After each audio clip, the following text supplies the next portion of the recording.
for listening to Ding Dong Darkness Time Season 2 Stephen King Boogaloo. I gathered several of my most well-read friends together to discuss many of our favorite works by the master of the macabre himself. If you like what you hear, tell the world.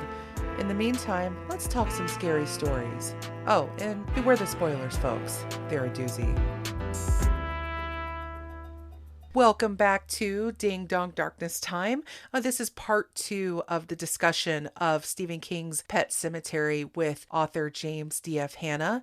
And we left off at probably the darkest turn of the book. So if you have not listened to part 1 of the episode, I highly recommend you go back and check that out before continuing with this one. And I hope you enjoy. King spares no opportunity to lay out the graphic details of this death, but he does it in such a way that he doesn't lay it out all at once. It's just little details brought up. So he talks about the little boy's shoes being ripped off. He talks about his jumper being turned inside out. And he talks about the baseball cap lying in the road full of blood. And when you're reading about this in the context of a toddler, it's like being stabbed over and over again. King talked about this. I remember reading somewhere that he had the realization, because it's interesting in that first section of the book that you were talking about, which is really kind of like the first half of the book. The book divided into 3 sections. Yes. And that first section, there's a swath of the book where Gage gets sick. And you kind of know, King said he realized at some point in the book he had to kill Gage. That's a very interesting insight. I hadn't heard that, but I remember that, Gage being really ill. Yeah. And you have those chunks in the book where it's like Gage is sick and you don't know what's going to happen. Did we introduce all of this, road and truck traffic and everything, and then all of a sudden, is this kid going to get wiped out by a fever? Right. You're not sure what's going to happen because it is King. King at this point did not really necessarily have an issue with killing a kid. No. He was a fairly brutal, writer still. He still can be, but yeah. But this was definitely during his leanest and meanest phase. Absolutely. Boom! You go into that second chunk of the book, and you realize, and Gage is dead, and then that's really, to me, so much of what makes this book great is that whole chunk of the book that we're getting ready to go into right now, where the family is dealing with and processing all of the, this death and the tragedy of it. And Rachel, doesn't know how to deal with it. Lewis definitely doesn't know how to deal with it. And there's the conflict with, Rachel's family and so much conversation about mortality and how we process and deal with death. And some of it is emotionally horrific. There's the obvious visceral, but there's just the heartbreak of parents mourning the loss of a child. Yes. And because at this point, Gage is only 2, and all of that is just heartbreaking on the when you're reading it, and it's some of my favorite writing by King, honestly. Like when Lewis talks about how he knew from the moment he saw the baseball cap in the road what he was going to do.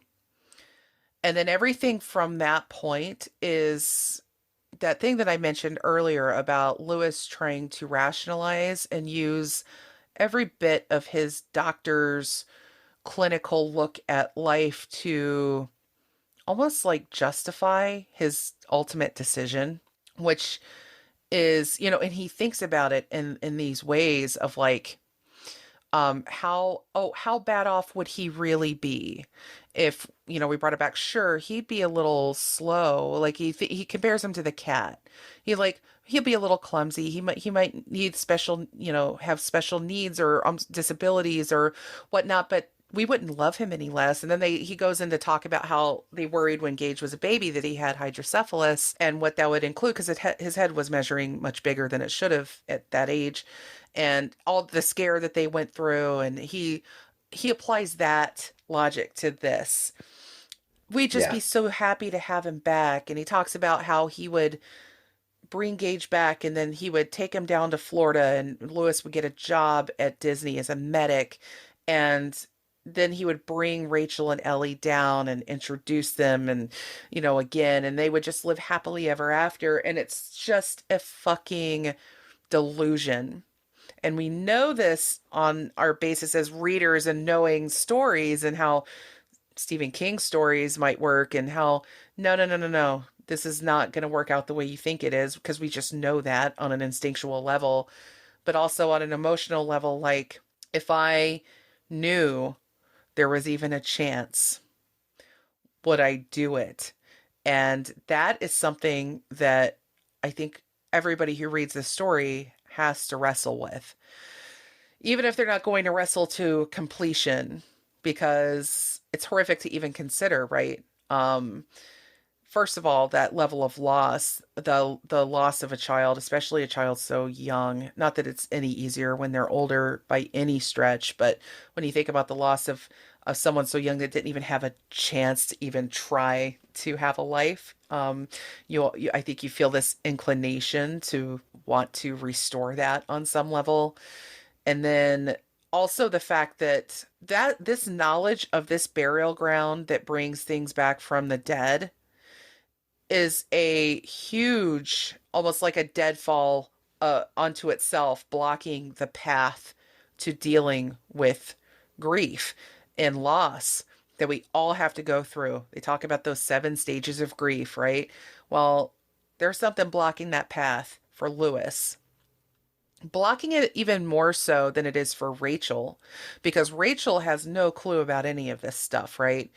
So she's actually on a more authentic journey. We're seeing that she's so lost in her fog of the moment that she can't even function. But when the book actually pivots to her POV a couple times, you get a sense that she's horrified, she's so heartbroken, she's so exhausted, but at the end of the day she is still doing her best to get up for her one remaining child, and she is determined to go on and get up and go through the motions until maybe one day it doesn't hurt as much. Her process feels very natural for a lot of people, I think, going through something like this, whereas Lewis went from being Mr. Clinical, Mr. I understand death is natural. His trajectory is monstrous. And he grows colder and he grows harder and he grows more obsessed and determined to do this deed. And he becomes very frightening over the course of all that. So it's really interesting that. Lewis is very much, I think, the villain of this story. Oh, for sure. To completely, and it's why like the movie is interesting. We'll talk about that because I have thoughts. Oh, sure. Yes. But it's why it's interesting because he is very much, he's described as being very sort of like old fashioned, blue eyed America. He's 6'2" and good looking and whatnot. And he has a conversation with Judd, where it's like, well, have they ever buried a human being in the pet cemetery? And Judd's like, no, that's craziness. Of course not. But Yeah. wait, there's more. Yeah. But then, as he's progressing, Lewis, because Rachel has how she dealt with grief, with all of the backstory with her sister Zelda, Oh, yeah. Oz the Great and Terrible, Oh, dear God. which is all horrible, all just like, and it's amazing to me. Like one of the things that King does is he will very often have characters telling the story themselves, Yes. and so you just got these giant swaths of dialogue, Mm-hmm. and And Rachel Rachel tells that story about, the night her sister died, and because her sister had spinal meningitis. Is that correct? I think, Yes. and it's absolutely horrific, when she's describing it, Yes.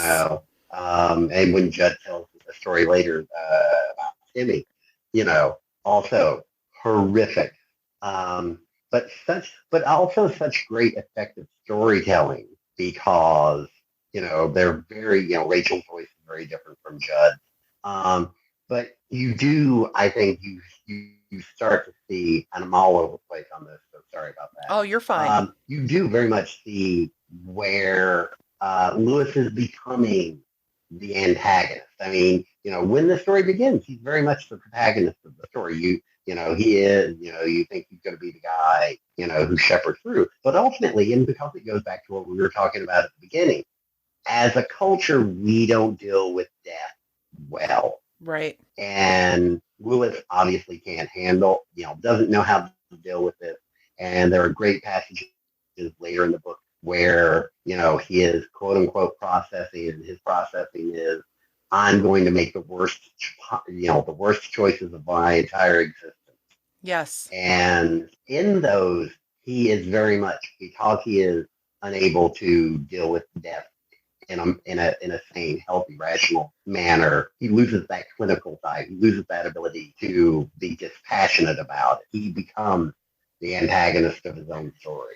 No matter how people try to intervene, like Judd, when Judd does come over the night after Gage's funeral and tells him the real truth about the person that was buried up there, the Timmy Baterman story, and what came back from that was no clumsy, slightly bloodthirsty cat. It was a shambling sack of evil. It was essentially the personification of whatever spoiled the ground up there. So, we have like the fact that it knows things about everybody. So everybody that And I Timmy love that part. that struck fear into my fucking soul because the things that you guard, the things that are, your secrets, the things that you hold close, that something could just look at you and spell them out like that in the open and just lay them bare for everybody to gawk at or be laughed at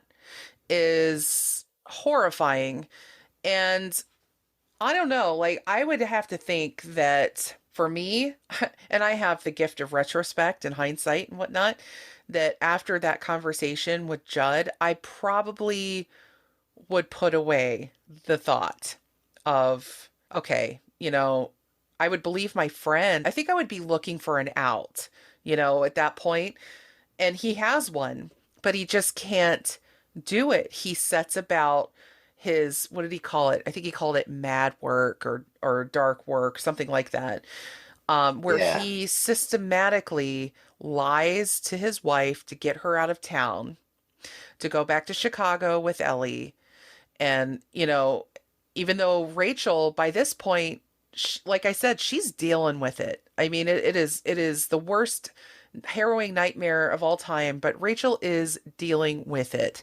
She's feeling like she doesn't want to leave. She's already sensing something's up, that Lewis is losing it. She's thinking that Lewis is going to kill himself, which is a completely logical belief to have. It's interesting because what Lewis does is he sends Rachel and Ellie back to Chicago with her parents after the really horrific, Oh, fight scene at the basically, funeral. Yeah. yeah, the fight scene at the funeral, which, I mean, I'm Appalachian. It's not like the first time I've seen a fight at a funeral, but I mean, it's really, really terrible the way it's described in the book Awful. because everything hints and flashes, and they knock the coffin over, Yes. and Yes. you have this moment where you're just waiting for that coffin to pop open, and you're going to see, all Oh, the horror that is, Gage. And thankfully, King does not. Is like there's like a hint of pale skin or something like that. he's saving us for that later on, right? And honestly, there are times when I have anytime I'm feeling like I am not pushing the envelope hard enough, if I feel like I'm not getting truthful enough about something, I've returned to passages of this book because to me it is like, would I be able to do this? Would I be able to tell this story to this level? And maybe you also maybe have your own insights into this, but ever since I've been sort of churned through the commercial publishing industry, especially mainstream commercial fiction, there is a certain level of tightrope that you have to walk in terms of how much you're allowed to describe, or they want you to describe how visceral they want you to be about stuff. There's like this, it's almost like trying to thread the line between PG-13 and R in terms of, ratings. And so, and sometimes it feels like putting a muzzle on yourself, and it can be very frustrating. And sometimes I'm wondering, am I sharing enough? Am I going far enough into this emotional journey? And should I hold back? And then I go and read the passages of that funeral scene, that fight scene, and I also read the grave robbing scene because Oh my those God, the grave are, robbing scene. yeah, I have specifically returned to that grave robbing scene. I, even without context, I won't even read the whole book. I'll just pull up that section of the book, um, even though it's horrific to read, specifically because King not only did his homework on grave digging and, how cemeteries work in a technical sense. This is not a classic movie where you go and you just dig up the coffin and you hit it with your shovel, right? It after you get 6 feet deep. No, you have to get past a concrete lid because every cemetery, at least in America nowadays, they have grave liners or vaults that are buried. You put the coffin in the concrete vault, that's what gets buried, not just coffin and dirt, right? So I love that he adds that additional detail. Yeah, Because Lewis's uncle in the book was an undertaker, and so he brings with him some of that the knowledge. quiet trade. Yes, oh, I love that. Absolutely love that. And he refers a lot to his uncle and that the things that he learned from him. So of course, going through the painstaking process of watching Lewis break into the cemetery after dark. And there's some moments of like humor in it as well, like the dog that keeps howling as he's like trying to be very quietly sneak in. And even Lewis is, there's like a passage or a quote that he talks about the limits of horror that the human mind can withstand before it basically starts looping back on itself, and where the sense of humor starts to come in. It's almost like you become mad and giddy with it because there's so much horror. Yeah, Like it's a really great exploration of why there are moments of humor in this section. It's almost like you need that. You need a little bit of that. So Lewis breaks into the cemetery. He buys his grave robbing tools right before he goes, and he goes through this whole procedure, and he threads his rope through the rings of the concrete liner, which he said he ordered specifically because a vault is sealed. Like you would need a jackhammer to get it open, essentially. Whereas a liner, the lid is just kind of dropped on top and then it's buried. It's not fully sealed. And he yeah. says specifically he chose this because he knew he would be going back in later. And so he goes into the grave, pulls the liner. We see the coffin, and he even just talks about the rocks that he hears hitting it as he's pulling the liner back. And he goes down into the grave. We see this tiny casket, and he opens it. And immediately, apart from the smell, immediately he believes Gage's head is gone. And this part is, and so, but it's not gone. It's that his face has been covered in dark, like fungus, like mold because of the moisture. Like moth. And Yeah, like so, and moths or something like and that. so in that moment, you're just it's so much horror on top of horror, right? So he just describes the sight of this child. And then he ends that chapter where after he lifts him up and he just is holding him and rocking him on the side of the grave. And I'm just like, I have to put the book down every single time and walk away for a while, because by that point, he's seeing Gage again as a live child. He is both angry, he damages the coffin, he's mad at it. He talks about how when he breaks it open, he scars the lock. It's not enough just to unlock the coffin, he wants to destroy it, which he does. And then he's already just holding this child who's been dead for well over a week at this point, I'm guessing. Oh my God. Just, oh my God. Right? There's still such Yeah, an emotional truth. It doesn't feel melodramatic. It doesn't feel gratuitous. It feels raw and very, very human and very, very unspeakable in that moment. it feels very much like who King was as a writer at that time, because when he was writing this book, he must have been probably roughly the same age as Lewis was, Yeah. so somewhere early 30s, Yeah. and looking at his own kids and going back to why he had difficulty with this. Yeah. That acknowledgement of having to deal with the impossible idea of losing a child.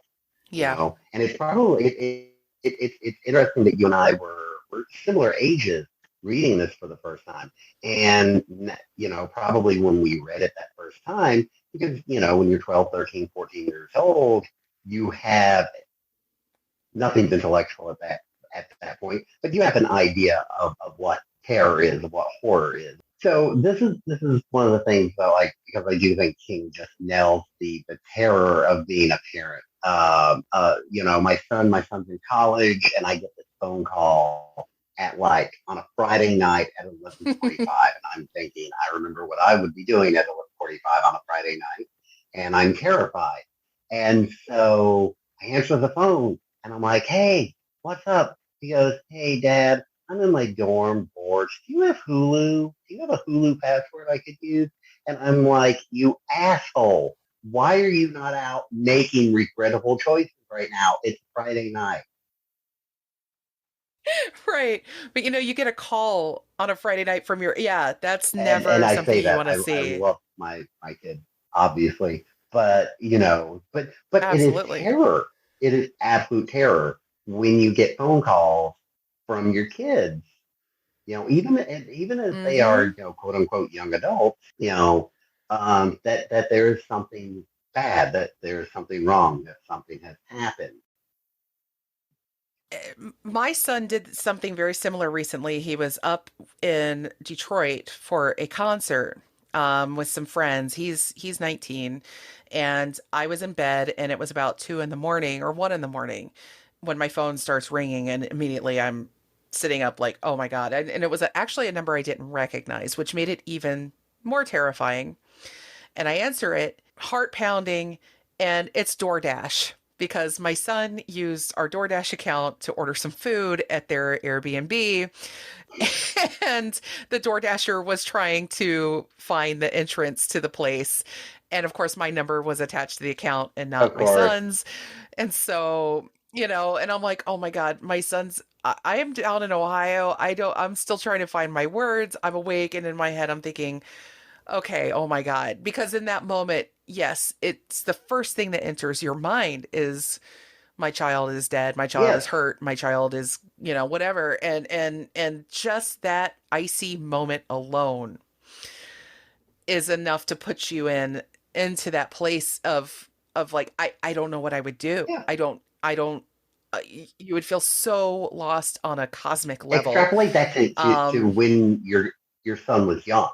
I mean, like, I remember my yes. ex-wife, my kid's mother. I remember every fever that they ever had was Mhm. nerve wracking. Every time that they got sick, every time they had a stomach bug, everything was the when you're a young parent, everything about that is the most terrifying moment of your entire life, because, oh my God, what if there's something wrong that I can't fix?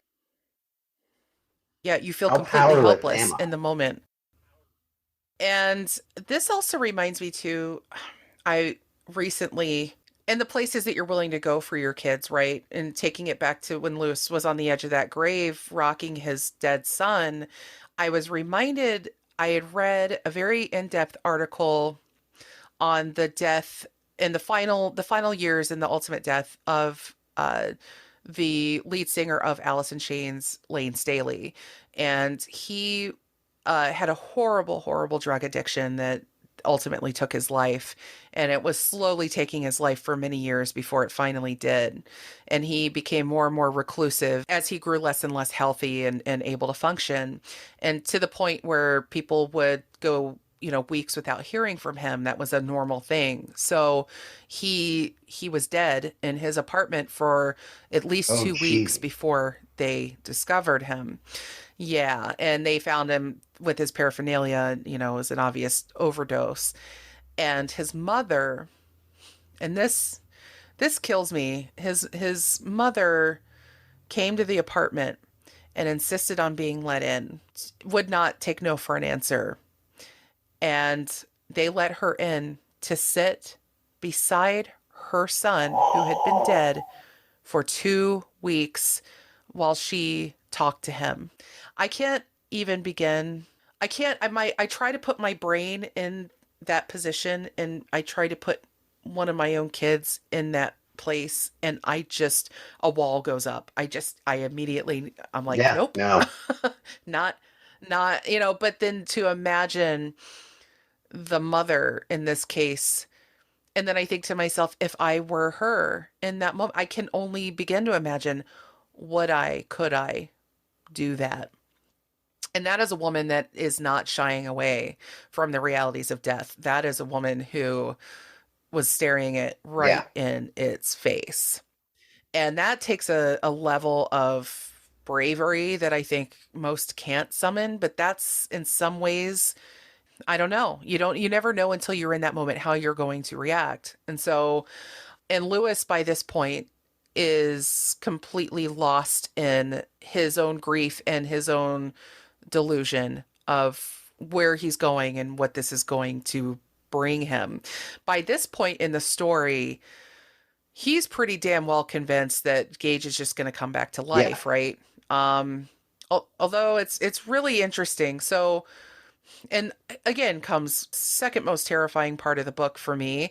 If we thought that the walk that he took with Judd to bury the cat was scary, imagine that same scene, but after you've had some really bad mushrooms. Like it is super trippy, like off the Yeah. wall, terrifying. Lewis is already hurt, by the way, because when he climbed the fence to jump into the cemetery, he cracked his knee on a gravestone, and his knee is like super swollen. And he has many, many miles of tough walking to do through the woods and climbing. This is not an easy place to get to. What's terrifying though is after he's carrying Gage and he has his grave tools and he has Gage's body wrapped in a tarp, and he talks about the heaviness of it, and he talks about how concerned he is with making sure when he has Gage in the car wrapped up that he's facing forward, and just all these thoughts that go through Lewis's head that are just, King put himself there to have these thoughts that most people would not consider. I think a lesser writer would have made a much more watered down version of this. I'm not sure I could do it. I don't know that many people could, but he went there. He probably went there with the aid of some pretty wicked Again, substances. so much I think coke. that's what it would take. So So much much, coke. right?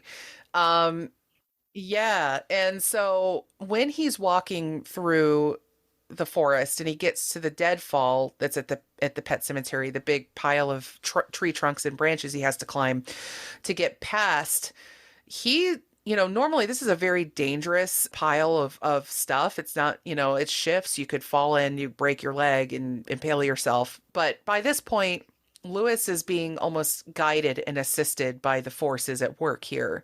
So he basically just sails up and down this deadfall like it's a staircase.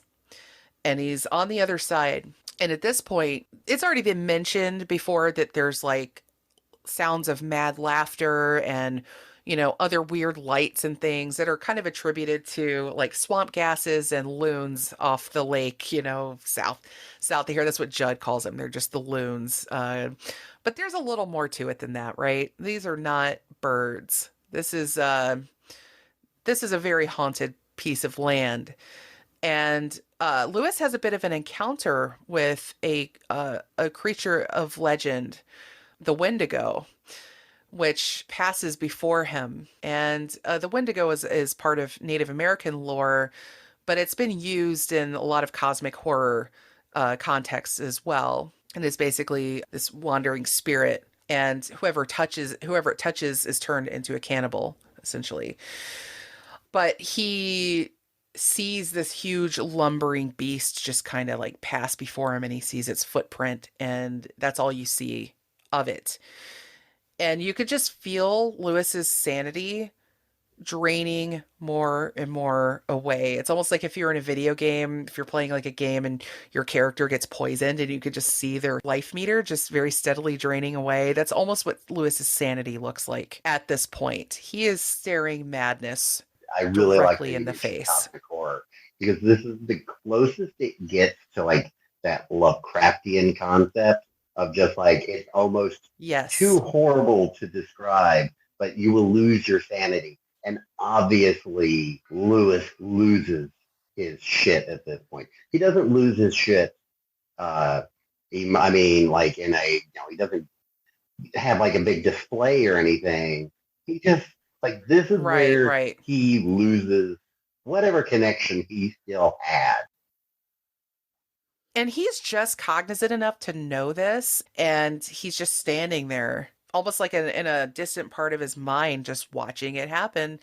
And what's interesting is after he buries Gage up at the Micmac burial ground, he's cognizant enough again to know, because he's again the clinician. He has prepared his medical bag, his doctor's bag, the black bag that has all the goodies in it, first aid stuff, but he's also got some pretty strong drugs in there. He's got some vials of morphine, and he loads them up because he is still in his mind convinced that this is an experiment, because he says that if Gage comes back and he's not good enough, then I'm going to kill him again and rebury him Which is in what a his original sane grave. person would do, obviously. Of course, of course. Yeah. Forget all the Yeah, previous this is stuff. what a totally sane person does. Is I'm going to resurrect my kid, and if I don't like him, I'll kill him again. Yeah, right. And so he prepares these things. Well, King does not give us much chance to catch our breath, because Lewis is asleep, and then all of a sudden we see a shadow creep into the room, a shadow going for that medical bag, the shadow taking something shiny out of it, and then leaving in its wake muddy footprints, a bad stench, and those footprints are very small. And Lewis just sleeps through it. And that is also part of it, because there's a lot of other forces going on at the same time, right? This moment is intercut with some interludes. We have Judd, who's keeping watch, and we're in Judd's head for these parts. And Judd is reminiscing about his old days, and that's where we get some of the secrets of Judd's past, and just some of his the good old days kind of Yeah, memories that he has as well. But he's slowly slipping away into sleep, because again he's being lulled to sleep while the graveyard forces do what they're doing. And then on the other side of things, we have Rachel, and she's at her parents' house. She just got into Chicago, and Ellie is losing her mind because she has been seeing Victor Pascal, and who has been trying to warn her about what's going on. And Ellie is trying to convince Rachel that, they have to go back, they have to go home. And Rachel finally listens to Ellie because she knew something was up all along. But of course, in Rachel's mind, she's thinking, it's all instinct. She's even going into psychological theory and stuff and remembering things from her own college professors and her own education studies as well. I did appreciate the trip into Rachel's perspective for this story. I felt like it was needed. in this bit, it just makes what happens later even more tragic, I feel. But she decides, okay, I'm gonna go back home, keep Ellie at the grandparents' house. But she has a little trouble getting home, doesn't she? It seems like every attempt that she makes to get home is thwarted. She can't get a flight. She misses her connection. She has to rent a car. She's falling asleep on the road. The car breaks down. Every single, bit of progress she gets is a The setback forces at play. because yeah, and again to evoke that cosmic horror sense, right? Because it is a force much greater than we know and that we understand. And you can feel that. I mean, honestly, it's got its fingerprints through the entire book, but this is when it's out and it's unmasked. And Rachel doesn't finally get a break to get home until it's too late. And honestly, Lewis doesn't wake up either until it's Far too far late. too late because he's still asleep when Rachel pulls up and decides to go to Well, Judd's because house first. she had called Judd, which is why Judd was sitting there waiting. Yeah, That's right. He said, "That's right." He said, come "Come here here first." first Thank you. Yeah, I. because Judd knows. And we'll Yeah, Judd talk. knows that Yeah, Lewis is making terrible life decisions.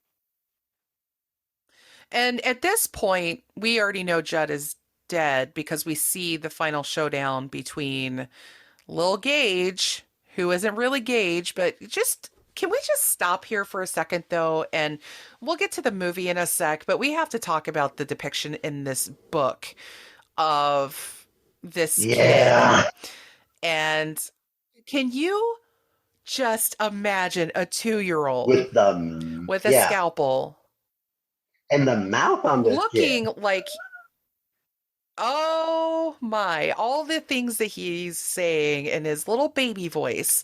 And not only that, he's completely misshapen and stitched back together. He looks like he's had a bad accident because he has. So this malformed, like little toddler-sized demon. It's like something you would see in like Spirit Halloween store, like those little devil babies. It's just like animatronic come to life.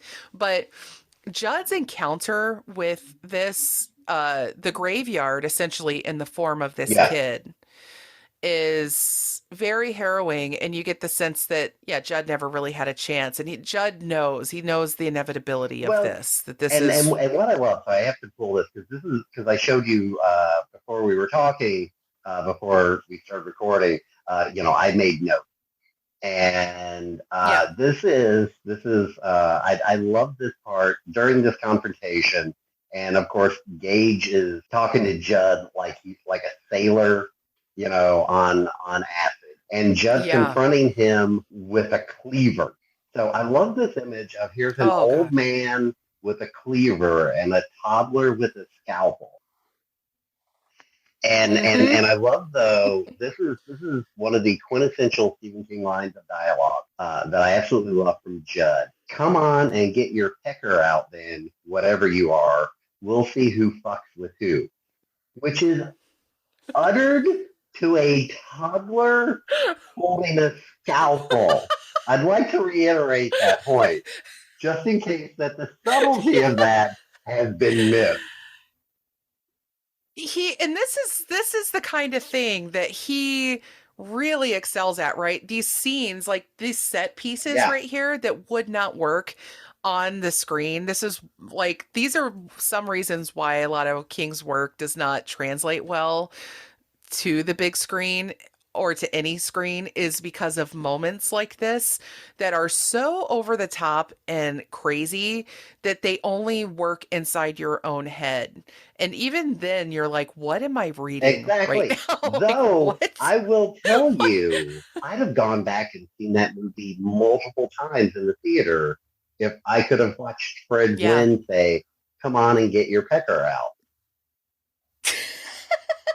I Yes. feel like Yes, I Oh, there's so many things that kept that movie from achieving greatness. It was so close. It was close in so many ways, but it fell short for obvious reasons. But yes, I completely agree with you. And then hearing the toddler voice saying, I'll fuck with you all I want. Like, as he's slashing, Exactly. all I want, in this little baby voice, Exactly. as he's destroying this old man. And then, dear God, right? Oh, So Rachel, poor Rachel, and by this point we've been given the full scoop on Zelda, her sister, and how she died, and that's another part of the movie that lives in my nightmares, oh by the yeah. way. That whole thing.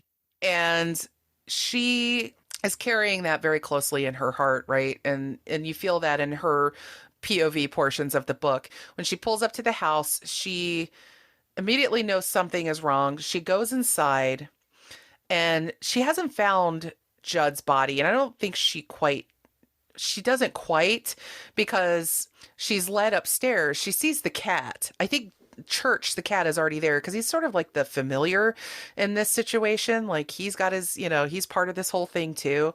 And so I think she follows Church upstairs, but she hears like a mewling sound, like that maybe Judd is in pain. Maybe he fell. She, because he's an old Yeah. man. So she thinks, oh my God, he's hurt. She races up the stairs, but she also sees footprints that are the size of Gage's feet. And immediately, like, that kind of hits her. She opens the door and immediately thinks she sees Zelda, her sister. She's having some perception issues, like what, she's not sure what she's seeing. But then all of a sudden she realizes it's not Zelda who's bent and twisted and coming back from the grave to kill her, what she had feared most of her life.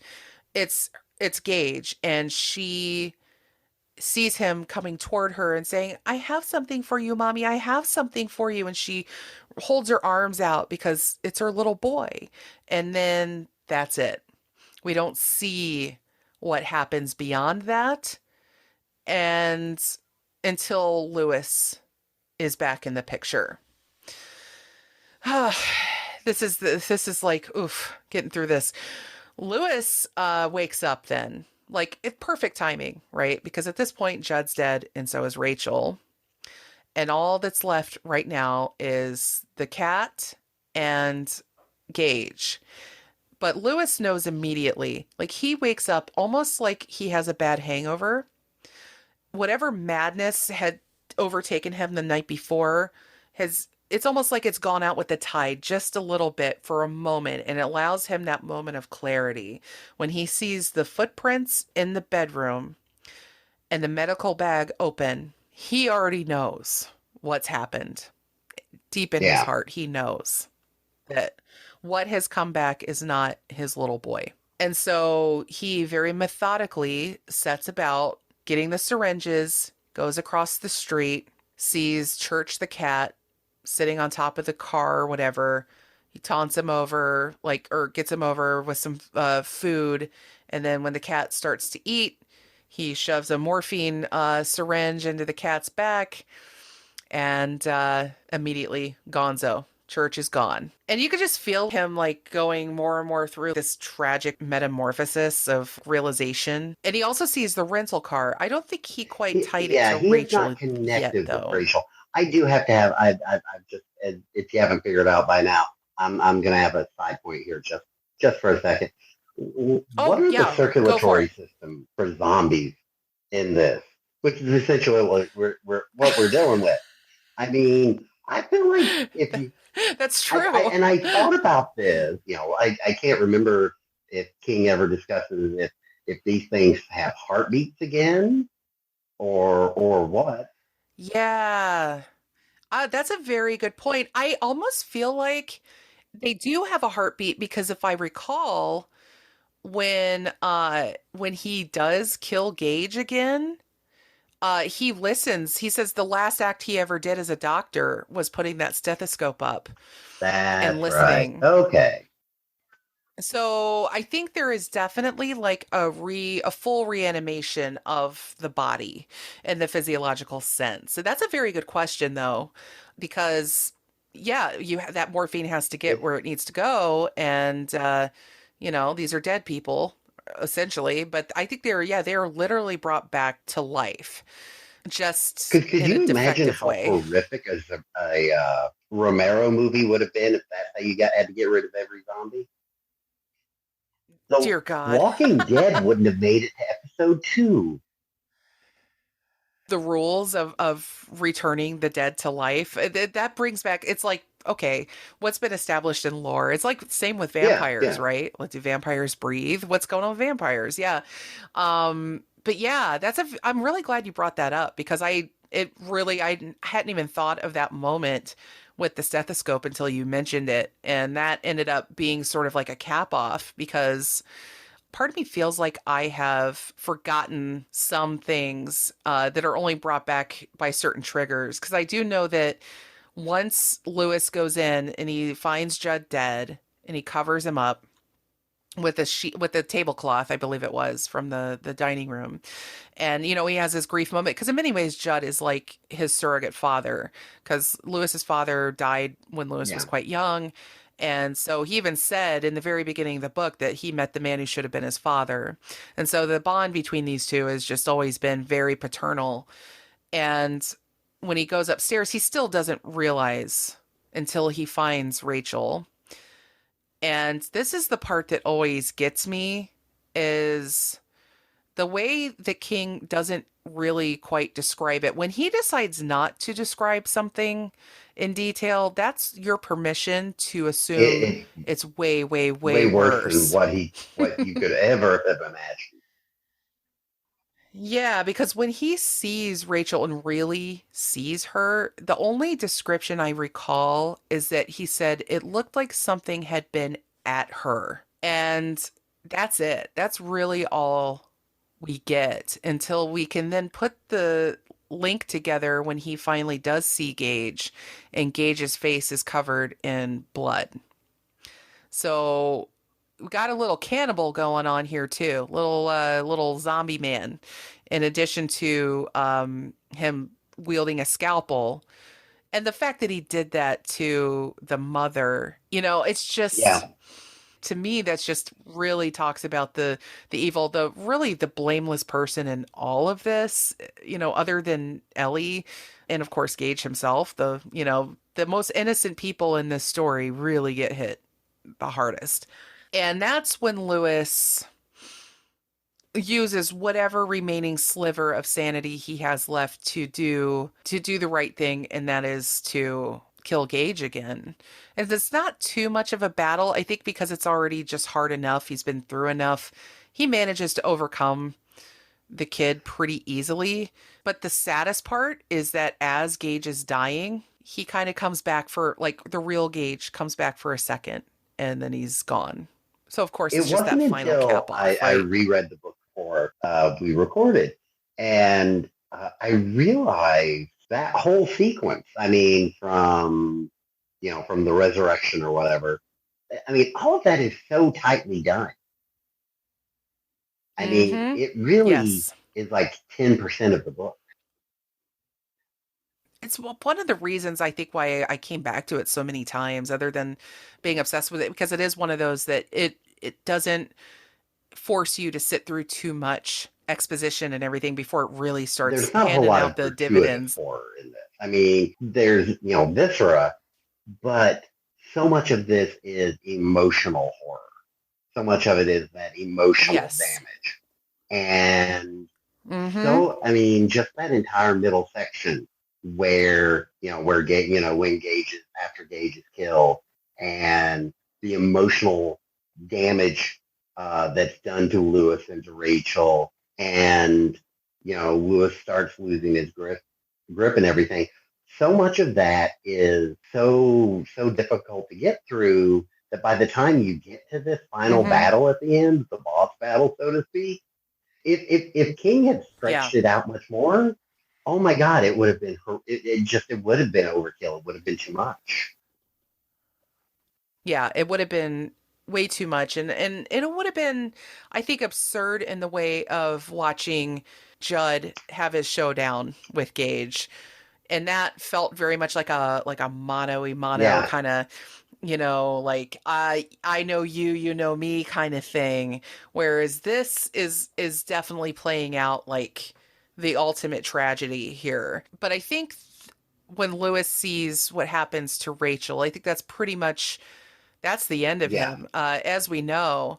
And the book more or less, well, it doesn't end yet because it kind of cuts away again. We have another person who comes out of left field because at this point we're running out of players that are like part of this because they're all dead.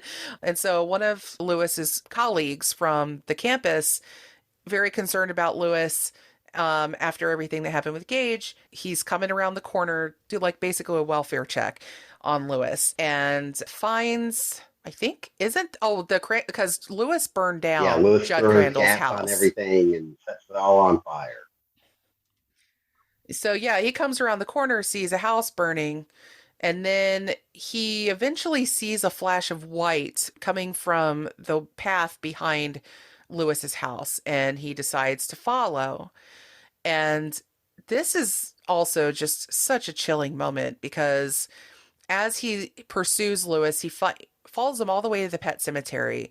And he sees that the flash of white is not only that Lewis is carrying the sheet wrapped bundle of Rachel in his arms, his hair is also turned white, which I think is another Yeah. brilliant kind of cosmic horror touch there. Lewis is completely lost his mind. And Lewis is talking to him very conversationally about this. He's like, "Oh, it didn't work out with Gage, but I waited too long with Gage. Rachel, she just died a minute ago, so I know if I just get her up there real quick that, it'll be okay." And Steve, the guy, is like, "What the hell?" If I Something pop strikes her in him the at the ground really heart. fast, it'll all be good. Really? Yeah, yeah, because everything else It's worked up to out this so point has well. been. And then he hears a mad cackling howl. After he watches again, Lewis gracefully defying gravity, descending this deadfall and going down the other side. He hears this lunatic howl cackle from deep in the woods on the other side. And that guy says, "You know what? I'm out of here." And he just busts tail out and actually never comes back to But he that also, town though, he does have that again. moment where, like, Lewis is asking him, Oh, Lewis is yeah. asking him, I could really Hmm. use, I don't have any tools. I could really use some help getting her on the Yes. ground. And Steve thinks, I would like to help him. I would like to know what is going to happen here, which is the power of that ground seeping into him. But he's still, I think Steve was still emotionally distant enough. Like this isn't Yes. anyone dead that that he loves. He's still able to break away from that. What might he be thinking about later on in his life? I've sometimes put my head in the mind of someone who's seen something like that and somehow got away, and how, you probably never think about it until those moments when you're trying to fall asleep at 2 o'clock in the morning and your brain just decides, "Hey, I'm just gonna put this intrusive, awful thought in your head that you can just Remember ruminate that on as you're terrible thing trying to that happened sleep." in 10th grade? Well, instead of that, remember when your former colleague was carrying his dead wife to bury her into a a cursed Native American soil? You remember that? Yeah, yeah. Remember that moment? Whatever happened to that guy, I wonder, right? And that's the end of the main story until we get an epilogue, which I think is honestly probably one of the best epilogues ever Totally. written in anything. A lot of times epilogues don't feel necessary, but this one absolutely was necessary, and I think doesn't really bring a whole lot of closure, but it definitely brings that additional horror stamp. Is we have Lewis with his completely ruined hands because he's been digging up in that very stony soil, for however long it took to bury Rachel. And then it's almost like he knows. And so he's playing solitaire and he's just having thoughts. And then he flips over, I think it was the Queen of Spades. And that's when he hears the door open and he smells what's coming and he hears a cold hand lands on his shoulder and he hears this icy voice and she says, "Darling." And then the And Ramones start that's it. playing, which is really weird for a book. The remote.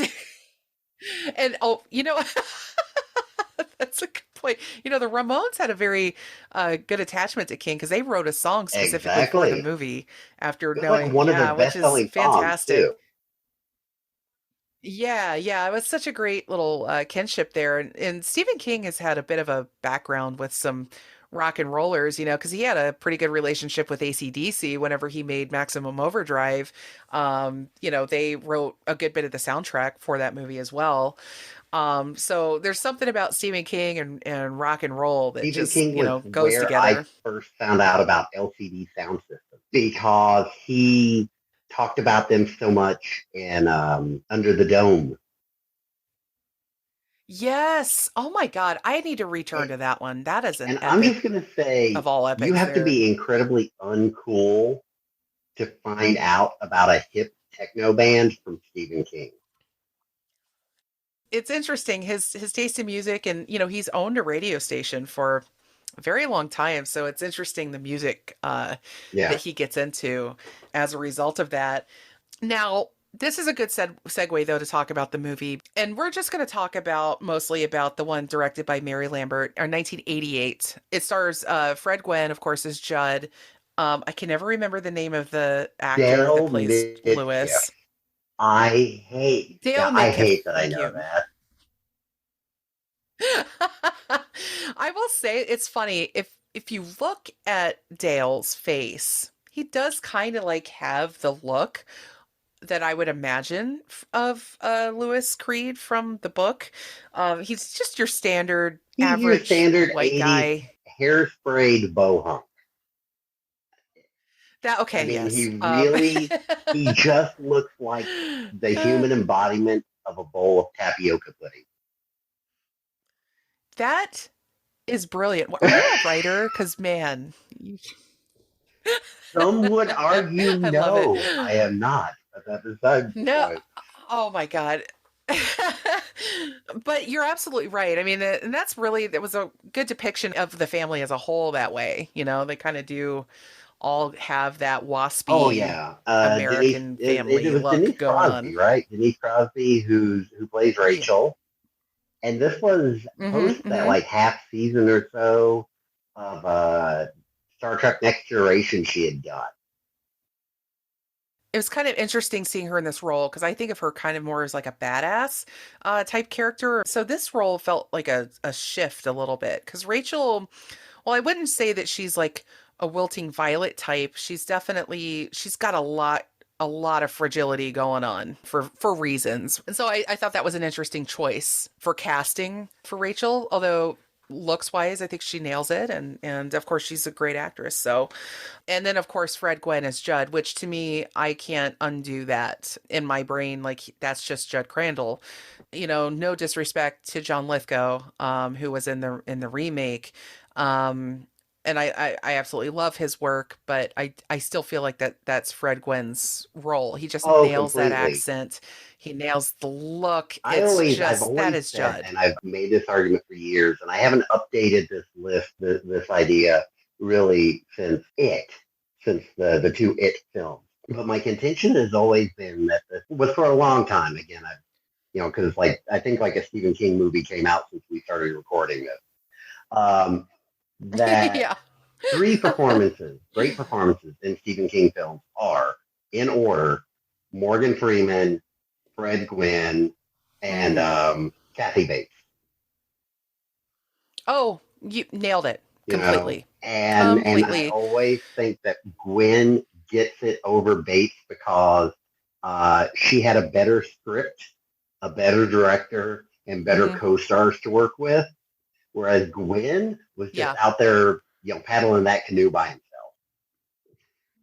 You are so correct. I couldn't have said it better myself. And in many ways, it does feel like his movie. I feel like without him, this movie would have really had no mooring. It would have had no soul. And I think that's really what makes it kind of redeemable. But I will say, here's what I feel like the movie gets correct. I feel like it nails the horror aspects, Yes. Victor Pascal parts. Very scary. The atmosphere in the woods, really well done. And Oh the my God, Zelda The Zelda sequences. sequences are horrific. So rewinding back to my 12-year-old ish self, or however old I was when I read this, I was quite young, but I immediately had to go out and rent the movie. but I didn't have anywhere to watch it because my mom wouldn't let me watch it, but I was a babysitter. And so I had an opportunity after I did a babysitting stint after the kids went to bed to put this thing in and watch it. I was so obsessed with this story at the time, and I was not prepared for some of those little moments that like live in your Yeah, head. And it was mainly the Zelda stuff, and also when Lewis, after he unburies Gage in the cemetery and takes him into the woods, those little moments there that kind of stick with me because what the movie misses is the emotional weight exactly. aspect. It is Yeah. so like because I rewatched it last week because I commit completely to a project. Um, I appreciate that very much. and Thank you. so like I rewatched it last week, and it was just it's so interesting because King wrote the script for this thing, and Oh, he yeah, did. he wrote Okay, that's he even wrote more the script, and interesting. here's what's interesting. So because I also watched a making of a documentary about the making of and the legacy of Pet Cemetery, the movie, which is only actually that Yeah. documentary is 5 minutes shorter than the movie itself, which Oh, wow. Did you find that on it YouTube, is by the way? on Is that where you? Tubi. Yeah, it is on Oh, Tubi okay. for Okay. free, as it should be, um, because it Mm-hmm. definitely overstates, I think, the legacy of what that movie is. Like they talk to like every fucking person in Maine that might have been tangentially connected. Like they talked to like What? one of his former neighbors of the house that he was living in when he came up with the idea for the book. And because there was a pet Yeah. cemetery, he took the spelling of pet cemetery from the pet cemetery that was close to the house. They were talking to Oh, like a wow. groundskeeper for like an actual, official cemetery that was in the area. But it was, it's interesting because when you watch the movie, you don't get that. I mean, like you don't get that emotional connection with it. You don't get the connection with Judd and Lewis, which I think is really Yeah. key to it. Oh, it's because I feel like Dale Midkiff is so aloof in it, Oh, right? he's the It's just dullest you eyed don't get the human being sense that I've he ever could. seen. Yeah, And you don't get the sense that he could no, bond with no. Little anything. trivia that I found out when they were casting for the movie, they wanted Keith Carradine. And at another Oh, point, so huh. and this is, of course, this is what gets categorized as half-assed internet research. There was a point where they wanted to cast Bruce Campbell. There is no world whatsoever where this movie is not made 100% better with Bruce Campbell playing Lewis Creed. I want it I, now. I I like want the this goal of movie. time travel should be solely to Yes. go back and put Bruce Campbell in this movie. Honestly, I feel like that is so brilliant that people just didn't like I never would have But thought of but it, but King it's had so written the brilliant. script, and then like the screenwriters went on strike, and studios were looking for stuff that they could film that didn't need to get rewritten, and they had the script, and so they pulled it together. The studio didn't want to have a gap in releases coming up, but you never get the connection, you never get the emotional connection with Judd and Lewis, which is sorely missing. Rachel is a little fragile. Well, by a little, I mean a lot. But it's balanced out because just like I think you pointed that out, that Denise Crosby has that natural sort of toughness to her, and it balances against Yes. sort of the way that King, who is probably not maybe the greatest adapter of his own material, the way No. he wrote that. I always felt the loss of Norma. Norma is not a character, Judd's wife, not a character in the book. I mean, in the Right. movie. But above all Right. things, though, man, Fred Gwynn just every scene in that movie, Fred Gwynn owns. He is just so iconic in that. He really is. And I also feel like, given King's aversion to this book on an emotional level for him, like he wrote this thing, he didn't have any intention of publishing it. it scares him too much. It still haunts him to this day. I honestly feel like he was not in the right emotional place to write this screenplay. I feel like we almost needed someone more detached on an emotional level from the work itself, because it feels like King just did an emotional shorthand Yes. with these characters in this, like he just turned off that part of his brain when he was writing the script. And the whole weight of this book rests on those relationships and those emotional connections. And that's honestly why I think it's so easy to open up and empathize and really feel like you can relate to every horrible decision. Because here's the thing, like horror as a genre is filled with the most annoying tropes on the Yes. planet. It is the one genre that when you watch it on the screen, when you're watching events play out, you are usually yelling at the screen, "Don't do that. What are you doing? You're such an Oh idiot." my God, You she know? got sick. But She's in not going to this, live long.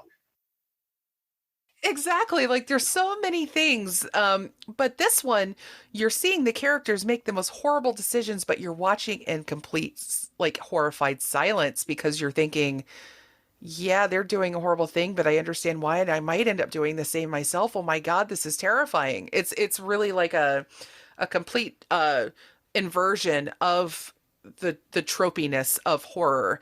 So King really shouldn't have written that script, and I had completely forgotten he did, but now that I know that he did, it actually makes complete sense why the movie falls a little flat, because I feel like the things that were great in the overall flawed movie were not from the script, but were from the collaborative efforts of the art direction, the director, and some of the editing choices that were made in it. You know, those So more much of the movie, atmospheric I mean, things. when you think about it, the book is less than 400 pages, and really the most horrific stuff is in the last third.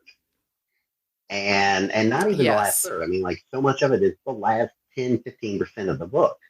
And so much of it Yeah. then is establishing those relationships, conversations with Judd and Lewis, finding out about Rachel's backstory.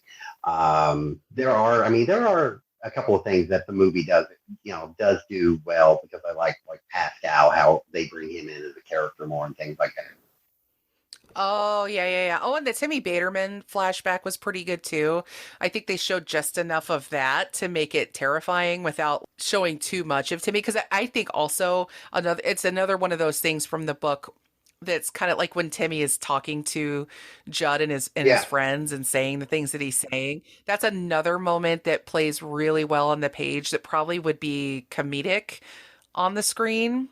So they kind of wisely left some of that out and just made Timmy into more of a shambling zombie yeah. I type. found interesting that Um, King made the decision, and so like in the movie, they portray it as like Judd was among these young men who went and burned the house down with Timmy and the yes, dad in it. yes.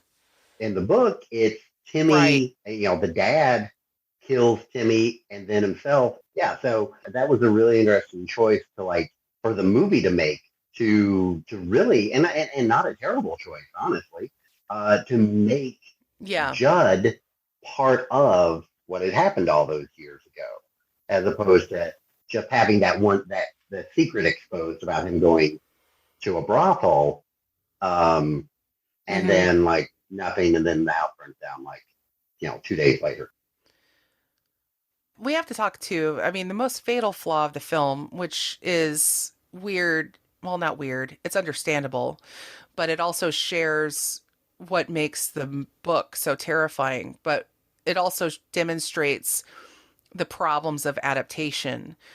The most fatal flaw in the film is Gage, Yes, because of the limitations that naturally are presented when you have a 2 or 3 year old. Or I think the actor playing him at the time, he was like 3.5 or something like that, but he was very yes, young, like a very young child. And there's only so much acting that you can get out of someone that young, and so much screen time you can get out of someone that young.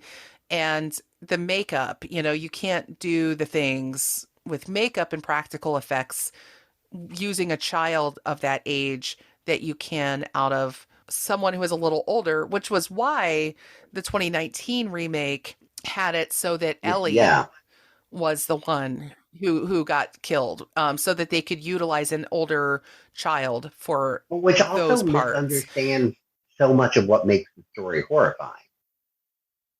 Yes, agreed, agreed. And so that's a hard workaround, and I'm not even sure if they remade it today that it would quite, you would almost have to have a CGI Oh, kid completely. because I don't know.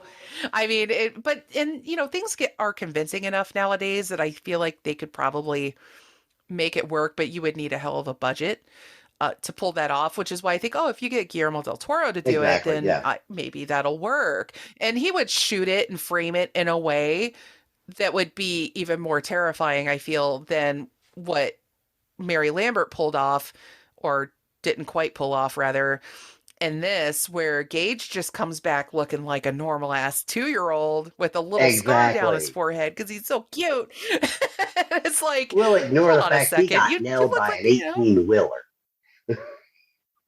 yeah, yeah, yeah. Let's just completely forget that, and let's just make him look like just a sweet, and I can understand possibly the decision that maybe that's disturbing in its own way to just see this bright-eyed, sweet, cute little kid, running around like, all dangerous like, but it's just the kid was hamming it up so much because he's 3. I mean, what are you gonna do to tell a 3-year-old?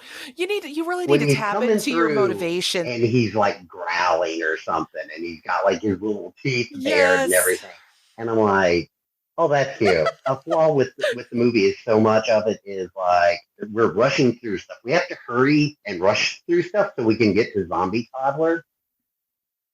Yes, yes. Even the death Yeah, scene in no that moment, it fair, was no really fair. shortcut. I mean, exactly. It's just you see this like some photo shoots of like here he's born and Lewis just screaming no over and over again, and it just felt so shortcut. And then all of a sudden we're at this funeral scene that was, again, it felt kind of Yeah, cheap and shoddy, and it lacked of course, all of that internal dialogue, which you're never going to right. get. But it even normally you express those internal emotions on your face, but Dale Midkiff is He not is. that kind of an actor. Dale Midkiff has never expressed anything in his life. I have seen I have seen greater frustration standing in a line at Starbucks when someone found out they were out of soy milk. I mean, I dude, your kid was just turned into road pizza. And no, yeah, no, I'm not buying it at all. I'm not buying it, and yeah, completely wrong part for him. He should have really just been the cameo of the truck driver. Maybe that, that probably would have been the better role for him. Again, they just blow right past these things, and so yeah, it felt cheated.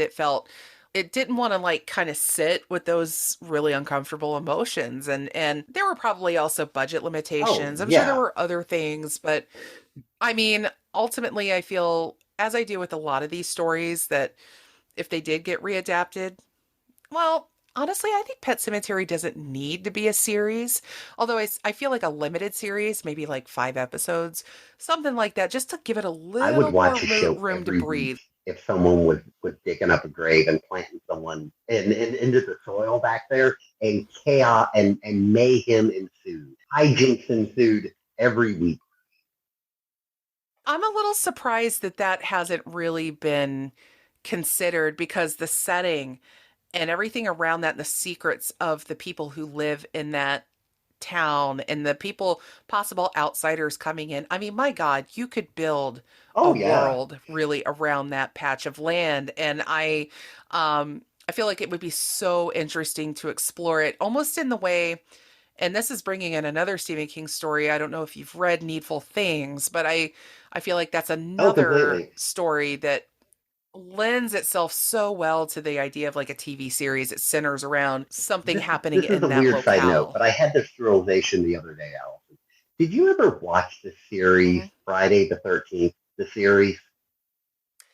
It was one of my favorite shows Okay. growing up. I was obsessed with that And so show. the general premise is an antique store. They're having to get back all the antiques that were cursed by the devil. By the way, I own this show on Yes. DVD, all 3 seasons. I That's how tragic. love That's how that. tragic I am. I realized the other No, day, you're awesome. that Friday the 13th, the series, well, that Needful Things is Friday the Mhm. 13th, the series in reverse. Instead It of is. of them gathering back cursed antiques, it's them selling the cursed antiques. Exactly, and really taking advantage of the vulnerabilities of the people Yes, buying them because Leland Gaunt just knew like what people needed and yeah, he's the devil selling the wares to the people. That's a brilliant concept. I'm so glad that you brought up Friday the 13th the series because I truly do believe that that show is very instrumental really for me as a writer growing up. My Saturday night ritual hmm was Tales from the Dark Side and Friday the 13th the series and also the show Monsters, which was like a even lower budget Tales from the Dark Side, these which is really anthology difficult to shows that were imagine being lower budgeted than Tales from the Dark Side.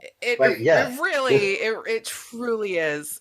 It truly is, and honestly, all those both of those shows adapted a number of Stephen King's short stories from multiple collections of his over the years. So fantastic! I would love to revisit the Friday the 13th series at some point. I wonder if it's streaming it somewhere. is Do you not. know? I know you have it on It is DVD. Oh, not. that is So tragic because it should it be on really should be Shutter or because I have something. posted about this. This is really funny. I have posted about this on social media, and every other writer seems to be like, "Oh my god, I loved that show. Is it on streaming anywhere?" And it was on like Prime for a while, and they took it off. And it was I guess it was produced and distributed by Paramount, so it would make sense if eventually it shows up on Paramount Plus. I agree. And yeah, usually when things like this happen, there's probably some entanglement with a studio Yeah, and yeah, the um various rights issues involved. I was recently reading and this is a tangent, I know, but I we're was all about recently reading tangents, an Allison. article, I think it was oh, we sure are. We're doing it well, man. Black Mirror, which is another great anthology show. Charlie Booker, the creator of that show's been on Netflix for a while, but after they ended the last season, he changed production companies, and the old production company still held the old rights to the show that Netflix then had to relicense from them so that then Charlie could start writing for the next season that's upcoming. So it's really interesting to see like why things are delayed or why we're not able to see certain shows and things on streaming properties. And yeah, there's just so many Oh hurdles and yeah. red tape and things. So I'm hopeful. And now I'm just like maybe wanting to go on eBay and buy a DVD set of that series because I would willing to do that. I don't have many DVDs left anymore. I don't have a lot of physical media. I've kind of shamefully parted ways with a lot of it over the years, but I would definitely own that set because like a lot of people, they say I don't make a lot of room in my collection for this many discs, but I have all my Alfred Hitchcock movies and I have I have a lot of I have all my Lord of the Rings stuff, and then yeah, I would have that one. But yeah, this movie, I feel like it nailed a lot of points, it missed a lot of points. I guess if I had to average it out, I would give it probably a C plus on a generous day. It's not a terrible movie, but it's You know not what it's a got? It good does have. movie. I'm just going to say this, and I think this is if you have anyone who's watched this movie and they think about this movie, there's one scene that everyone thinks about, and it was Oh God. wholly generated. I double checked this. It was not in the book. It is in the movie, and I mean, and for Oh God, oh what my is god, it? it's when Gage cuts into uh Oh, his yeah cuts into ankle, the the Achilles Achilles tendon. tendon? Holy fuck! Yes. When like Yes. that, Yes. I will acknowledge I watched that when I watched that again last week, and I was like, oh Christ! Doesn't he also, or maybe this happened in the book, doesn't he cut across Judd's Yes, face and like opens his yeah, mouth up yeah. more? Or was that from the book or was that It's in the movie? so I I can't can't remember if how Judd is really described post. But I mean, yeah, yeah. definitely because somewhere I probably still have that issue of Fangoria. Oh, with very Fred nice. Gwynn splayed open, his face splayed open on the cover. God. Probably paid four Oh and a my half bucks for Lord. that. Yeah, worth it. I mean, it's funny how you can derive so many iconic moments from this movie, or like those shots or certain like things from it, but then like yeah, when you put it together and watch it as a whole, it's missing something. And I remember there was also a sequel With to the film that Anthony came out Edwards. some years later. Yeah.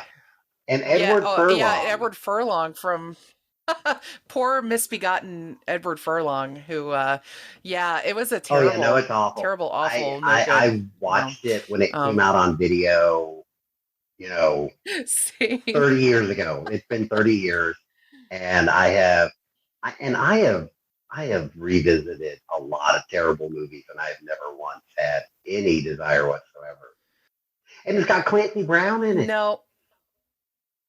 Yeah, yeah. And it's like, wow, they actually got some decent actors in and this Mary thing Lambert directed it. but yeah, so Mary Lambert, man, she is bound and determined to have her stamp No kidding. on this property. And I would say that this definitely falls into the category of a cult movie in the sense of I think there is definitely a segment of the population that adores this film. But Mary Lambert has done a lot of kind of cult like horror-y stuff. I think she even did a Bloody Mary type movie or show or something like that. And that was many years ago. So I feel like that's just kind of her playground. And I have no problem if they want to bring Mary back, but I feel like she's going to have to really be given a great script and some fantastic actors that kind of let the show run Yeah, itself. yeah. Like let her point the camera and figure it out from that point on. Let things figure uh, themselves out from that point on. It is such a visceral idea. It yeah. taps into all of these essential horrors that we have as people, as a species. Like we all. I mean, like we have this collective idea about the horrificness of losing, of not just of death, but and losing Yeah. someone we love, but of losing a child, and all of that horribleness that strikes at the heart of us. I didn't want to let this quote escape before we wrap up our discussion on this, but I feel like the best quote from this book is its hardest lesson. And that quote is sometimes dead is better. And I love what King wrote about this when he did a foreword when the book was re-released back in 2000, or I should say a new printing. He wrote a new introduction for it. And he said, perhaps sometimes dead is better is grief's last lesson, the one we get to when we finally tire of jumping up and down on the plastic blisters and crying out for God to get his own cat or his own child and leave ours alone. The lesson suggests that in the end, we can only find peace in our human lives by accepting the will of the universe. That may sound like corny new age crap, but the alternative looks to me like a darkness too awful for such mortal creatures as us to bear. And that harkens again back to those cosmic horror elements. The universe does not care about you. You have to bend with it, and all amount of fighting it and going against it can lead to these very dark and awful places.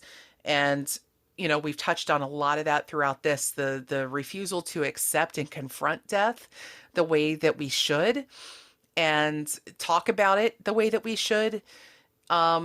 It all ties into the themes of the story. And honestly, I hope that anybody walking away from this can have like a healthy meditation on the topic. And I don't know, maybe decide to do the responsible thing and talk to your family about your wishes, and also just kind of go along a journey that kind of gives you an acceptance of your own mortality, because I feel like we all have to have that conversation and that walk at some point, and it's not easy or fun to do it usually when you're very old or very sick, or and sometimes nobody is given that opportunity, it's too late. Life can be ripped away from you at a moment's notice. It's a bit of a heaviness to end this on, but this is a heavy story. I would say ultimately the heaviest of the stories that we'll at least be discussing in this season of the show. But I feel like, as far as King's work is concerned, it is by far the darkest and the weightiest of them. I am really glad that you wanted to talk to me about this story. As soon as I saw somebody say, yes, I want to talk about Pet Sematary, I'm like, oh, thank God, because I didn't want to let this season pass without talking about this story because it Such a means great it piece for means me. the And I world to always, me. King, people will always argue the merits of King, and his work. But I think he, in such a real stark way, he touches upon the themes of death and how we approach it and how we deal with it. And I don't think he's ever done it better than he did with this book. I think it's really, Yeah. it's a meditation on mortality wrapped in horror. Yeah, the deepest, darkest of horror. Actually, I think I'm going to go reread it. Now, I actually listened to the audiobook a couple of years ago. I was when I did a lot of driving for my job, I noticed that they re-released an Audible and that Michael C. Hall was the narrator, and I immediately knew I had to have it. And so that was my last experience with this book. And I think I need to just dive back into the page because there's nothing quite like turning that There really page, isn't. especially in our ancient dog-eared copies that we both clearly have. Yeah, my spine is on that book is broken, and it's probably got another one more read left in it before it finally falls apart. But this is the copy I have is a hardback, and I think it's from it's a first edition printing of it back from '83, and oh, the cover on beautiful. it's a little beat up, but yeah, I'll have that for the rest of It's my well life. loved. Yeah, and pass it down, just like the secret of the Micmac burial ground. Oh, James, I absolutely loved having you here, and I hope you might join me again on another I would episode. We'll love find to. something to talk about. James Gerald's game is waiting for us. I'm just saying, I'm, we'll have to just tuck that yeah. away. I'd love to dig in on that one because there is the movie on that also. Oh, brilliant adaptation, by the way. I think that is probably one of the better ones, and the performances, especially Carla Gugino's She's so performance, great. is She's so just great, and God. Flanagan is She just is. such a great interpreter Yes. of King. Actually, let him do Pet Cemetery. Let's. All right, Mike Flanagan. Hello, here we go. Step into that shoe, please. I trust him completely with anything of King's that he wants to get his hands on. So, but I want you now, James, to tell the listeners here where they can find you online and where they can find your work and what's going on So with you you currently. can find. Let's see here. You can most likely find me on Twitter, being a smartass, at James D.F. Hannah. My Five Henry Malone book.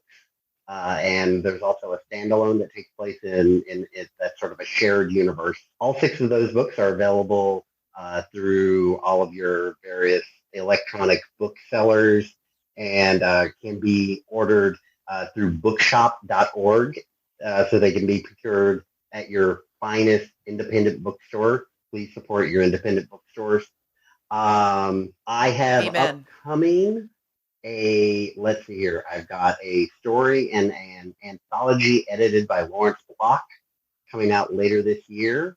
That's called Excellent. the story's called Knock, and it's in an anthology called Playing Games that should be out June or July. And that thing's just stacked with amazing writers. S.A. Cosby's in it, Gar Anthony Haywood, Nice. Todd Goldberg, David Morrell, Jeffrey Deaver. I can't believe they let me in. I Someone can, but wasn't I paying understand attention. completely. And then in November, my story No Man's Land, it was selected as a Hmm. story for Best American Mystery and Suspense 2022. And I know that story will be in there with also some stories by folks like Todd Goldberg, Hector Acosta, again, S.A. Cosby, just really legitimately some of the best crime writers out there. But that story originally appeared in an anthology of crime fiction. It was called Only the Good Die Young, crime fiction inspired by the songs of Billy Joel.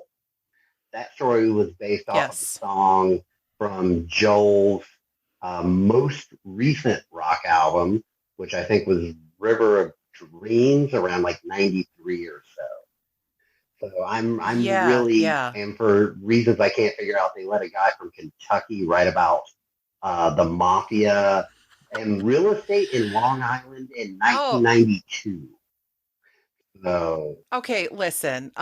Some of the best knowledge of and work about crime and mafia comes from the South. I'm so happy for you, by the way, just seeing the good stuff thank that's you so happening for much, you Allison. That professionally, means so and much. very, very well deserved. And I was so excited when you wanted to come on here and talk with me. I'm the one that feels like, I'm not doing anything right now. I'm just kind of vibing through life, and I need to get back on the writer horse. You, So really we need getting you to out there, talk to you Allison. guys. We need you cranking stuff out. Come on, come hang out with, I come know, hang I out with the know. cool kids, and also me. Come on. Yes. You got a date. We are going to make it happen. I mean, we don't live too far apart, so I feel like we could definitely do like a convention of sorts Definitely. in the Appalachian country. Me being this Ohio Which gal. I've never held against you, I'd like to point out. I thank God. I mean, I do apologize all the time for it. So Thank you for having me on. I will see you on social media, and everybody out, go and read your books. And I personally, Allison Dixon, will see the rest of you on another episode of Ding Dong Darkness Time. If you have any questions about our discussion here, you can reach out to me on Twitter at dddarknesstime. You can also email me dddarknesstime@gmail.com.